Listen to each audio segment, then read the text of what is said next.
teman-teman. Jadi saya di sini akan menjelaskan pengertian dari masalah ketenagakerjaan. Sebelum teman-teman mengetahui apa itu pengertian masalah ketenagakerjaan, teman-teman juga harus tahu apa sih tenaga kerja tersebut dan apa juga faktor utama dari permasalahan tersebut. Yuk simak videonya. Nah, tenaga kerja adalah semua hal yang berhubungan dengan tenaga kerja, maupun setelah dia bekerja, sebelum dia bekerja, maupun selama dia bekerja. Jadi, ketenagakerjaan merupakan permasalahan yang sangat umum di suatu negara, termasuk Indonesia.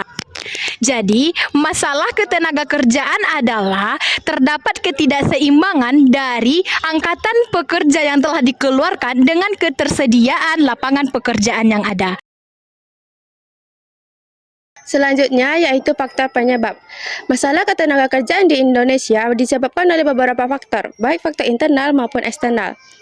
Berikut adalah beberapa faktor utama yang menjadi penyebab terjadinya masalah ketenagakerjaan di Indonesia. Yang pertama yaitu pertumbuhan ekonomi yang tidak merata.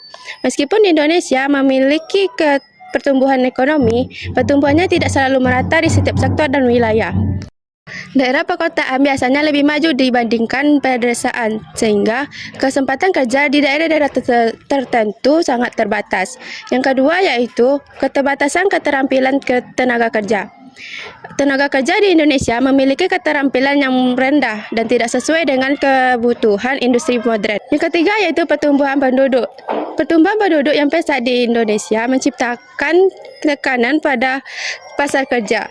Setiap tahunnya banyak lulusan yang masuk ke pasar kerja, sementara penciptaan lapangan kerja tidak selalu sebanding dengan peningkatan jumlah tenaga kerja. Yang keempat yaitu migrasi dari pedesaan ke perkotaan. Banyak orang dari pedesaan bermigrasi ke perkotaan seperti Jakarta, Surabaya, dan Medan untuk mencari pekerjaan. Namun, kota-kota ini seringkali tidak mampu menerima semua pencari kerja, yang menyebabkan pengangguran di perkotaan sangat meningkat. Sementara di pedesaan, kekurangan tenaga kerja yang produktif. Yang kelima yaitu ketergantungan pada sektor informal. Tenaga kerja di Indonesia bekerja di sektor informal yang tidak memberikan perlindungan hukum dan sosial yang memadai seperti pedagang kaki lima, pekerja lepas, dan buruh harian. Sektor informal juga cenderung tidak stabil dan memberikan upah yang rendah. Yang keenam yaitu investasi yang tidak merata.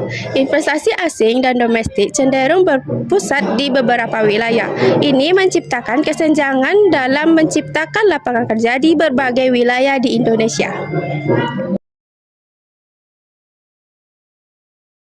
Selanjutnya itu ada beberapa dampak yang diakibatkan oleh masalah ketenagakerjaan di Indonesia. Yang pertama itu tingginya tingkat pengangguran. Tingkat pengangguran yang tinggi mengakibatkan penduduk tidak memiliki pendapatan yang tepat. Hal ini dapat mengakibatkan penurunan daya beli di masyarakat. Pengangguran juga meningkatkan ketergantungan masyarakat terhadap bantuan sosial dari pemerintah. Yang kedua itu kesenjangan sosial dan ekonomi. Keterbatasan dalam akses lapangan kerja formal yang layak akan meningkatkan kesenjangan sosial atau ekonomi oleh masyarakat yang bekerja pekerjaan sektor informal. Masyarakat yang bekerja di sektor informal akan mengalami atau mendapatkan upah yang lebih rendah dibandingkan yang bekerja di sektor formal. Yang ketiga yaitu urbanisasi berlebihan. Keterbatasan dalam akses mencari pekerjaan yang layak di pedesaan akan mendorong terjadinya migrasi yang berlebihan ke kota-kota besar seperti Jakarta, Bandung, dan Medan. Hal ini menimbulkan masalah urbanisasi yang berlebihan, mengakibatkan kemacetan dan kepadatan penduduk. Yang keempat itu meningkatnya sektor informal. Keterbatasan dalam mencari pekerjaan dalam sektor informal akan semakin banyak orang yang bekerja dalam sektor informal seperti buruh dan pedagang kaki lima. Sektor informal lebih sedikit menawarkan perlindungan hukum, sehingga orang yang bekerja dalam sektor informal lebih banyak mengalami kemiskinan. Yang kelima yaitu meningkatnya kriminalitas. Tingkat pengangguran yang tinggi akan meningkatkan kriminalitas yang tinggi pula, yaitu orang yang susah memenuhi kebutuhan hidupnya akan beralih ke cara ilegal, sehingga akan meningkatkan ketidakamanan sosial dalam suatu masyarakat. Yang keenam yaitu penurunan pendapatan negara. Yaitu orang yang mengalami kemiskinan yang tinggi atau tingkat pengangguran yang tinggi pula, maka akan semakin sedikit orang yang akan membayar pajak, yaitu akan mengalami penurunan terhadap pendapatan atau modal untuk melakukan program-program atau infrastruktur pembangunan dalam suatu negara. Selanjutnya yaitu ada beberapa upaya yang dapat kita lakukan untuk mengatasi masalah ketenagakerjaan di Indonesia. 1. Meningkatkan kualitas pendidikan dan pelatihan. Pendidikan vokasi dan keterampilan teknis. Pemerintah perlu mendorong pendidikan vokasi kejuruan dan pelatihan teknis yang sesuai dengan kebutuhan industri. Program pelatihan, keterampilan seperti teknologi, manufaktur, dan layanan digital perlu diperbanyak untuk memastikan tenaga kerja memiliki keterampilan yang relevan dengan pasar kerja modern. Kerjasama dengan industri, lembaga pendidikan, dan industri perlu bekerja sama untuk menciptakan program pelatihan dan magang yang sesuai dengan kebutuhan lapangan kerja. 2. Pengembangan sektor UMKM. Dukungan finansial, usaha mikro, kecil, dan menengah UMKM merupakan tulang punggung perekonomian Indonesia.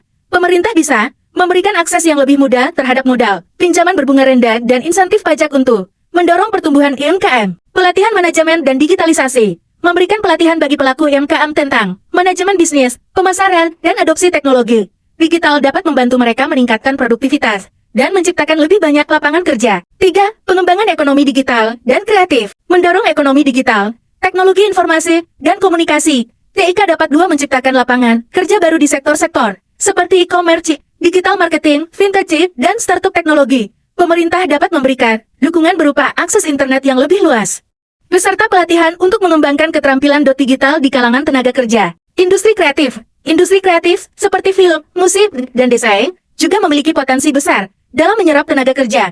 Pengembangan industri ini memerlukan regulasi yang mendukung dan pembinaan talenta kreatif di Indonesia. Berikut beberapa contoh masalah ketenaga kerjaan yang sering terjadi, baik di Indonesia maupun secara global. Pertama, pengangguran terbuka. Contohnya, setiap tahun ribuan lulusan tingkat tinggi di Indonesia mulai memasuki pasar kerja, tetapi tidak semua dari mereka mulai mendapatkan pekerjaan. Akibatnya pengangguran di Indonesia semakin meningkat, terutama di sektor-sektor yang tidak memiliki banyak lowongan kerja. Kedua, underemployment atau pekerjaan tidak sesuai kualifikasi. Contohnya, banyak sarjana yang terpaksa bekerja di bidang yang tidak sesuai dengan latar belakang pendidikan mereka, seperti lulusan teknik yang bekerja di ojek online ataupun kasir. Ini sudah menunjukkan ketidaksesuaian antara keterampilan pekerja dan permintaan pasar kerja. Yang ketiga, pekerjaan di sektor informal. Di Indonesia, sektor informal masih sangat dominan, terutama di kota-kota besar. Pekerjaan informal seperti pedagang kaki lima, buruh harian, dan pekerja lepas tidak mendapatkan perlindungan sosial, jaminan kesehatan, dan hak-hak ketenaga kerjaan yang jelas. Untuk mengatasi masalah ketenaga kerjaan, perlu langkah-langkah yang harus diperhatikan seperti peningkatan kualitas pendidikan, pengembangan sektor UMKM, meningkatkan lapangan pekerjaan. Upaya tersebut dengan upaya tersebut diharapkan Indonesia dapat menciptakan lapangan pekerjaan yang inklusif. Jadi kesimpulannya adalah masalah ketenaga kerjaan adalah isu kompleks yang mencakup berbagai aspek seperti pengangguran, pekerjaan yang tidak layak, dan ketidakcocokan antara keterampilan tenaga kerja dan kebutuhan pasar.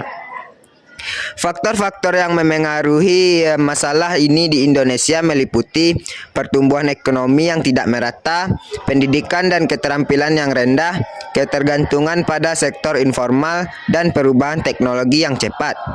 Dampaknya mencakup peningkatan kemiskinan, ketimpangan sosial, urbanisasi berlebihan, serta menurunnya produktivitas dan kualitas hidup masyarakat.